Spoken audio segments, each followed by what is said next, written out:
Woohoo! Go Bearcats! Good evening, Bearcats. This is 2.5.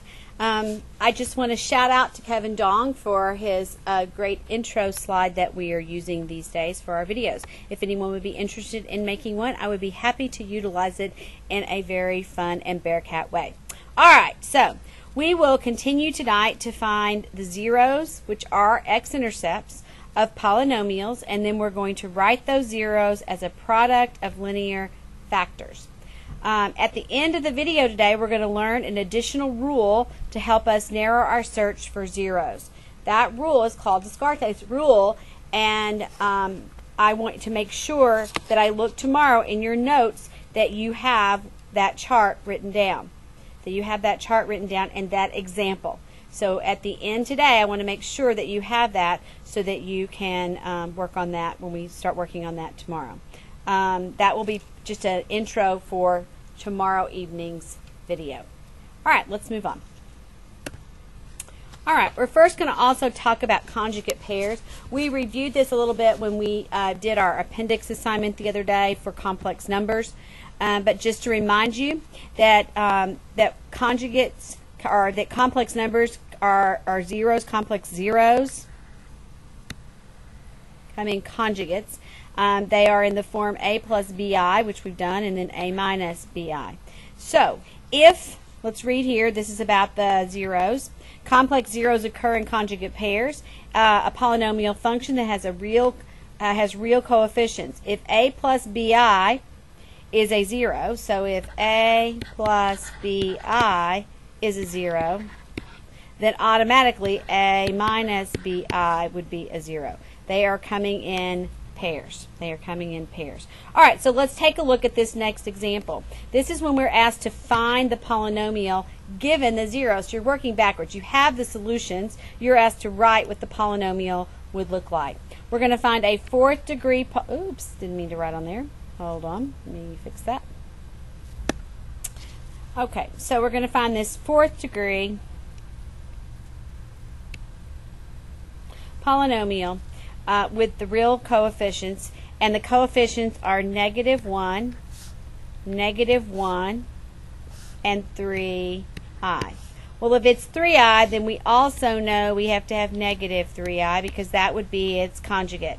So there's our 1, 2, 3, 4 zeros, and that will help us because, or we need 4 because it's a fourth degree polynomial. So we're going to now write the factors from this. So if the solution is -1, our factor had to be x plus 1. And since -1 occurred twice, x plus 1 would have occurred twice. So I could go ahead and multiply this out in just a minute by using our shortcut. Let's go over here and take a look at this one. This would be 3i. That is our solution. Our factor would have been x minus 3i. And for this one, since it's a -3i, it would have been x plus 3i. So those are conjugates, and we can multiply those out. So let's go ahead and do that, and then we'll multiply the two together. So using the shortcut for this one, we take the first term x and we square it. That would be x squared. We multiply everything together, x times 1 times 2, which would be positive 2x. And we multiply we square the last term, which is 1 squared, which would be positive 1. Let's multiply these conjugates together. So if it's a conjugate, remember we only have to multiply the first and the first and the last with the last. So x times x is x squared. -3i times positive 3i would be -9i squared. And we know that I squared will be changed to -1, which changes our 9 to a positive 9. Multiplying -9 times -1, which become a positive 9. So the factor is x squared plus 9. And to get our fourth degree polynomial, then we need to multiply all this together. And that's just the old-fashioned way, so let's just go ahead and do that. If we do x squared times x squared, we're going to get x to the fourth. If we do x squared times 9, we're going to get positive 9x squared. Then we're going to go back and go 2x times x squared, and that's going to be positive 2x cubed. And 2x times 9 is positive 18x.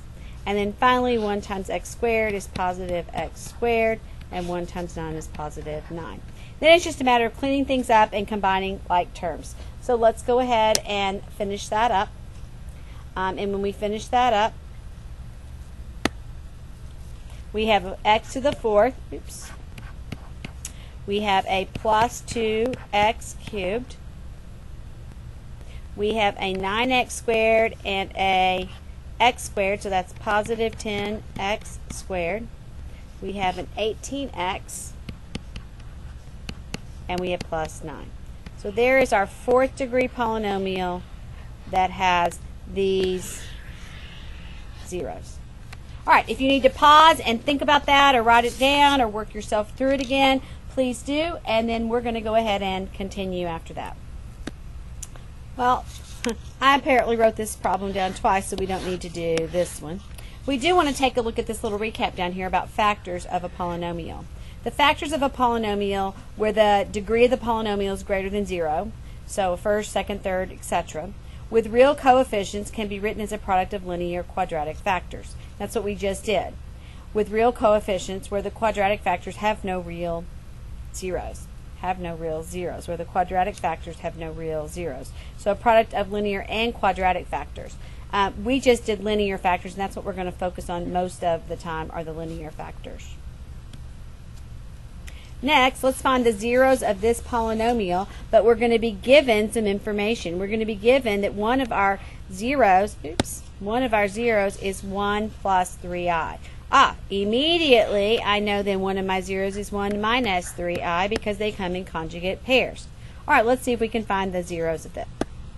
I'm going to teach you something really cool that I think will be very helpful.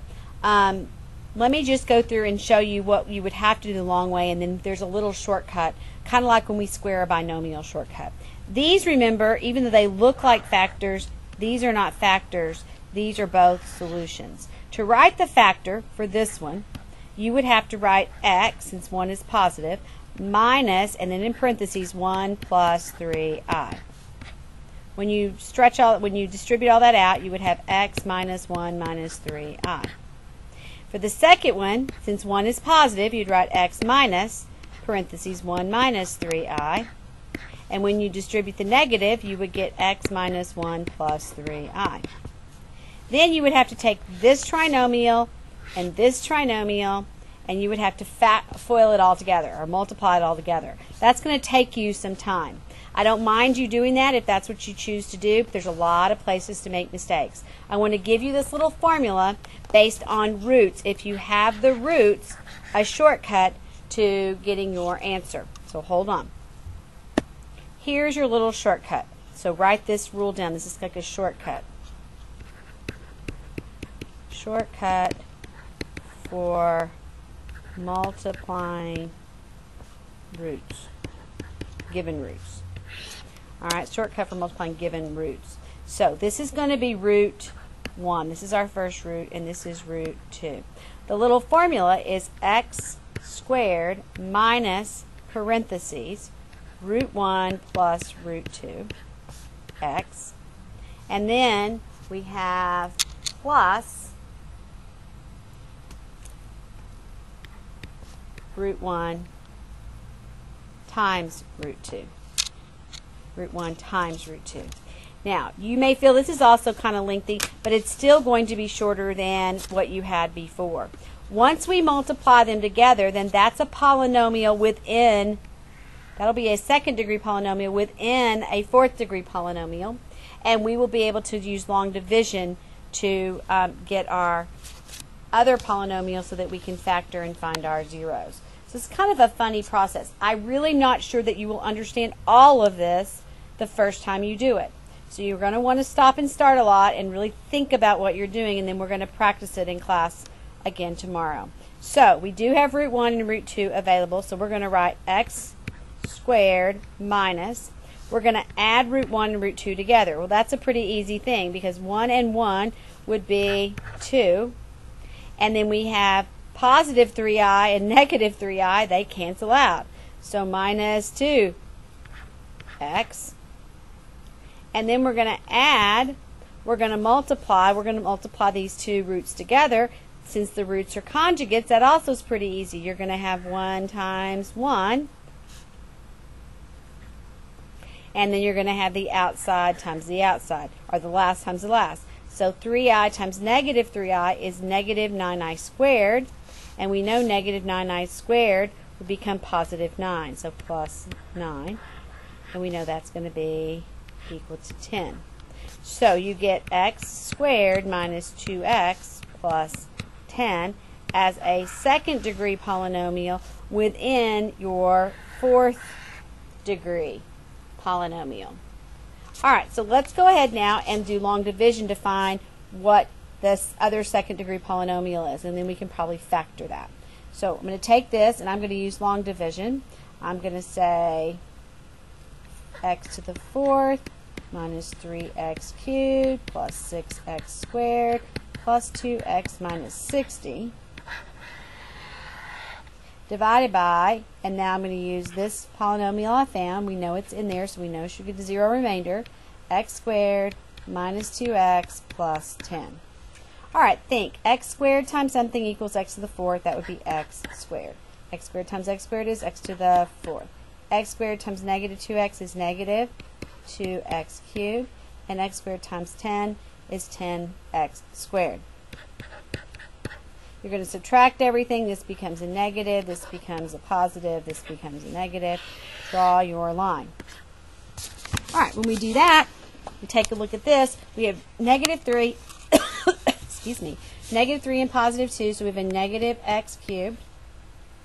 We have a positive 6 and a negative 10. We have negative 4x squared, and then we bring the other two just down. So positive 2x minus 60. And we go again, because remember this is x squared. So x squared, that doesn't look like a square. I'm doing a great deal on that. X squared times what gives me negative x cubed? That would be a negative x. I would get negative x cubed. Negative x times negative 2x gives me a positive 2x squared. Negative x times 10 gives me a negative 10x. Change all the signs, make this positive, make this negative, make this positive, draw my line. Those cancel. Negative 4 and negative 2 is negative 6x squared. 2 and 10 is positive 12x minus 60. Alright, I think we can go one more time. And when we go one more time, we have x squared times what gives me negative 6x squared. That would be a negative 6. So now we have negative 6x squared. Negative 6 times negative 2x is positive 12x. Negative 6 times 10 is negative 60. Change all the signs because you're subtracting, so this becomes positive, this becomes negative, this becomes positive. And all of a sudden everything cancels and you have a zero remainder. And this is your other polynomial. So back down here,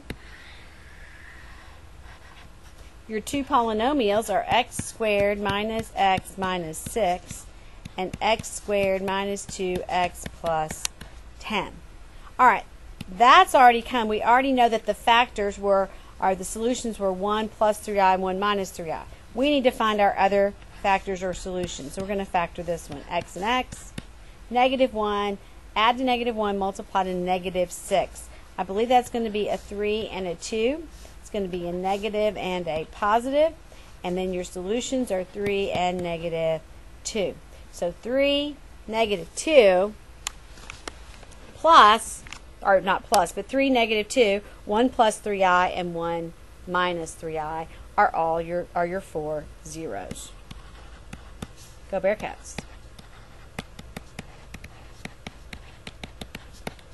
Woohoo. All right, let's move on. Finally, we've gotten to Descartes' rule of signs. I am going to kind of go over this with you. I'm going to work a problem, and then what I want you to do, I just want you to have this example written in your notes. Tomorrow, when you come to class, I'm going to check for that example, and then when you come to class, we're going to work page, your classwork tomorrow. I want you to have this written in your notebook. Your classwork tomorrow will be page 180. And we'll be working problems 51 through 71 odd. And all of that will be based on either given a factor or will be actually finding the factors and a product of their linear factors. Okay, we're going to actually put it in factored form as well. All right, let's talk a little bit about other tests. Other tests for zeros of polynomials. So you found today that sometimes it got a little tedious when you had to go and do trial and error over and over and over again. Well, sometimes the nth degree of a polynomial can have at most n real zeros. Of course, the nth degree polynomial do not have to have real zeros. They could be imaginary. For instance, if you have x squared plus 1, it has no real zeros. They're going to both be imaginary. X cubed plus 1 has only one real zero. The following theorem is called Descartes' rule of signs, and it sheds more light on the number of real zeros of a polynomial. So you've got your basic polynomial function here, and it says the number of positive real zeros of f is either equal to the number of the variations in sign or less than that number by an even integer. We're going to show you that in a chart in just a second. The number of negative real zeros is either equal to the number of variation sign or less than that number by an even integer. A variation sign means that two consecutive coefficients have opposite signs. Two consecutive coefficients have opposite signs. Let's take a look at an example. Before we do, let's set up our chart. So this is the chart I want you to see written at the end of your notes. This is going to help us for the next day. So you're going to have positives, negatives, C/I, that's for complex imaginary, and a T for total. A T for total. And you'll see this little chart over and over and over again. So make sure you have this little chart written down. And if you need to add any notes to any of these sections about what those sections are after we finish a problem, then you want to do that. Alright, so let's use Descartes' rule of signs. So we have our equation. I'm going to write it over here again. 3x cubed minus 5x squared plus 6x minus 4. We know a couple of things about our graph.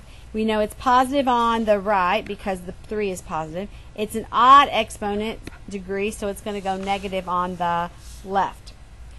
P's and Q's, let's go ahead and talk about that. P's over Q's equals our plus or minus. It would be it'd be a 4, 1, 2, and 4, and then factors of 3, 1, and 3. Which means our P's and Q list would be positive or negative 1, 2, 4, and then it would be 1/3 and 2/3 and actually 4/3. So we have positive or negative values of 1, 2, 3, 4, 5, 6 numbers, which means we have 12 possibilities. Now, I'm going to do this little face. That kind of seems like a lot, except if you realize that the total possibilities before P's and Q's was infinite. I mean, it could have been any numbers, fractions, or any numbers. So that would have been really hard. Let's use Descartes' chart to see if we can narrow down whether we think we might have more positives or more negatives or what. So the chart again starts out with a positive, a negative, a complex imaginary, and a total. All right. The total number of zeros, of course, is the highest degree, which is 3. And I know we might have more in a minute. I mean, more rows or more columns or more rows in a minute. All right, positives. Take your equation and think. This whole term right now is positive. This whole term is negative. This term is positive. This term is negative. How many sign changes do I have? How many times does the values change from positive to negative? So in positive to negative would be 1. Back to positive is 2. Back to negative is 3. So 3 possible positives. You need to reduce that by 1, so you could also have 1 possible positive. All right, let's go on and do the negatives. For the negatives, you imagine a negative 1 or a negative x value. If you cube it, it would be negative times positive would make the whole term negative. You take a negative number, negative 5 times a negative value. Of course, that value doesn't matter. If you square it, it's going to be positive. And so a positive times a negative is going to be positive times a negative is going to be a negative. And then we have a negative times a positive. That's going to be a negative, and that's a negative. No sign changes. Because there's no sign changes, we have 0, and the possibility would be 2 less would be 0. So we could have 3, 0, which we already have, or 1, 0, which we already have. So there's no need to add to that. All right, we're going to total straight across to get to this total. 3 plus 0, well, you're already at 3, so this would be 0. 1 plus 0, then this could become a 2. That could become a 2. All right, that's how our chart works. What does it tell us? Well, this tells us something really big. Right now, we had 12 possibilities. This chart says we don't have any negatives that are rational. No negatives. So that makes our 12 possibilities down to 6 possibilities. And that helps us a tremendous amount. We also know if we find one positive, we would get to, we found one positive, one of these is a positive 0, we would have a quadratic, which we could then multiply or factor out and solve to get your other zeros. All right, that's all I have for you tonight. Make sure you have the chart. Make sure you have this example. And make sure that you have gone back and reviewed this material and watched last night's material. Tomorrow night, it's going to be all together. Everything we've learned is all going to be accumulated together. All right, have a great night. See you later. Bye, Bearcats.